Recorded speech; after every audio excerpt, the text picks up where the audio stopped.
Murder का चाहे head है, डकैती का हेड है, लूट का हेड है, बलात्कार का हेड है, सब में कमी आई है भाई। आपको अगर किसी को लगता है कि बढ़ोतरी है तो मुझसे डेटा पे बात कर लीजिए, मैं आपको डेटा दे दूं, आप भी डेटा ले आइए अपना। नहीं, अपराध तो बढ़ा ही, रोज अपराध की घटनाएं घट रही है, ग्राफ बढ़ते चला जा रहा है, हत्या का, लूट का, अपहरण का, सामूहिक बलात्कार का। आप देख रहे हैं कि विकलांग जो बच्ची थी उसके साथ क्या घटना घटी, बलात्कार हुआ, आंख फोड़ दिया गया, कहीं बलात्कार हुआ, जला दिया गया। मैं आपको डेटा दे रहा हूँ साहब। ये डेटा जो है ये इंडिया में सबसे अच्छा है। हम भी तो बहुत लोगों से बात करते हैं। 15 हेड्स के अंदर कमी आना, महीने के अंदर या हर तरह से एनालिसिस कर तो लिया। अरे भाई 2018 से कर लिया, 19 का कर लिया, 20 का कर लिया, नवंबर से कर लिया, जनवरी से नवंबर का उसका कंपैरिजन कर लिया। अरे किसी में तो कमी आए, किसी में तो बढ़ोतरी होगी तो ना मैं बोलूंगा कि बढ़ोतरी हुई है। हाँ, 19 के डेटा में बढ़ोतरी है जिसकी आप चर्चा नहीं करते कभी।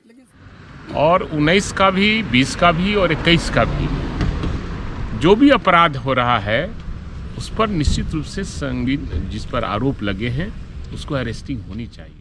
नमस्कार, मैं हूं देवांशु, आप देख रहे हैं न्यूज़ 4 नेशन। बिहार के डीजीपी का बड़ा बयान आया है। उन्होंने कहा है कि साल 2019 में बिहार में अपराध बढ़ा था, लेकिन उसकी कोई चर्चा बिहार में अभी नहीं करता। हमारे साथ बात करने के लिए आरजेडी के चीफ स्पोक पर्सन भाई वीरेंद्र है। सर, बिहार के डीजीपी का यह बयान किस मायने में देख रहे हैं? वो कह रहे हैं कि साल 2019 में अपराध बढ़ा था, यानी कि गुप्तेश्वर पांडे पर निशाना साध रहे हैं और कहीं ना कहीं नीतीश कुमार पर भी बोल रहे हैं। वो ये हास्यास्पद है और ये सरकार के लिए बहुत सोचनीय विषय है।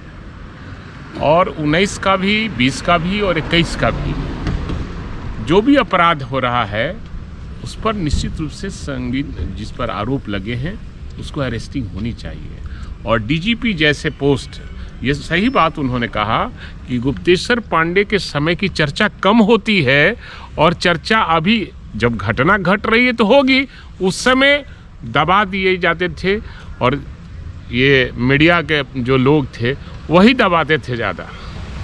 इसलिए कि ये लोकतंत्र के 4 स्तंभ हैं, चौथा स्तंभ ही गुप्तेश्वर पांडे की मदद किया करता था। इस वजह से सारे मामले दब जाते थे।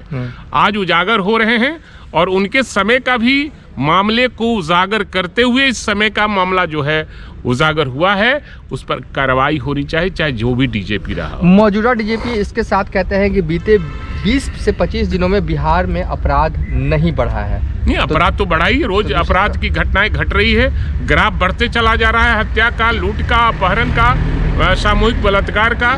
आप देख रहे हैं कि विकलांग जो बच्ची थी उसके साथ क्या घटना घटी, बलात्कार हुआ, आंख फोड़ दिया गया, कहीं बलात्कार हुआ, जला दिया गया। ये रुपेश सिंह का जो मर्डर हुआ किसके कार्यकाल में हुआ? इसलिए इसको भागना नहीं चाहिए, अपराध पर कंट्रोल करने की दिशा में काम करना चाहिए और पुलिस से पदाधिकारियों पर लगाम लगाना चाहिए। जो आज चारों तरफ केवल पैसा वसूली पर काम लगा हुआ है, उस पर लगाम लगाना चाहिए। सर, एक आखिरी सवाल है कि एक तरफ बिहार में क्राइम बढ़ रहा है तो दूसरी तरफ नीतीश कुमार का दौरा बिहार के अंजिलों में लगातार जारी है। कल भी वो नालंदा गए और वो लोगों के आंख में धूल झोंकना चाहते हैं, क्राइम पर कंट्रोल नहीं करना चाहते हैं, बिहार के लोगों को बुर्बक बनाना चाहते हैं, मूर्ख बनाना चाहते हैं और समस्याओं पर पर्दा डालना चाहते हैं। तेजस्वी यादव ने 1 महीने का अल्टीमेटम दिया है, अगर क्राइम नहीं घटा तो दिल्ली कूच करेंगे। लगता है निश्चित रूप से महागठबंधन के सारे एमएलए, अगर ये क्राइम नहीं रुका और अपराध बढ़ता चला गया तो हम सारे एमएलए तेजस्वी यादव के नेतृत्व में जाकर राष्ट्रपति, महामहिम राष्ट्रपति से मिलने का काम करेंगे। चलिए, ये थे आरजेडी के मुख्य स्पोक पर्सन भाई वीरेंद्र, जिन्होंने साफ तौर पे कहा जिस तरीके का बयान बिहार के मौजूदा डीजीपी का आया है कि साल 2019 में बिहार में अपराध बढ़ा था, उसको लेकर इन्होंने जमकर कटाक्ष किया, कहा कि ये क्या बात हुई, अपराध पिछले साल बढ़े तो ठीक और इस साल बढ़े तो गलत, ऐसा कैसे हो सकता है। फिलहाल अभी तक के लिए इतना ही। आप देखते रहिए न्यूज़ 4 नेशन।